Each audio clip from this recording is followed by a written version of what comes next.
gammel polo. Jamen så, hvis du ser en polcigar, polo, okay, og polo. Nej, du ser. Prøv at gå til ham, der Anders derovre og sige, at... Jeg ser polo!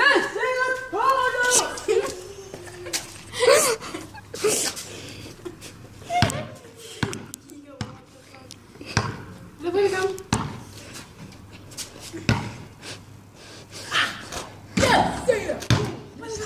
Hallo Pipper, prøv lige at sige, hvordan det var, man sagde spaghetti på det andet sprog der. Tis. Jeg kan godt lide tis. Tis? Det hedder spaghetti. Det er lige samme sag. Nej, det er det. Hallo, prøv lige at komme her.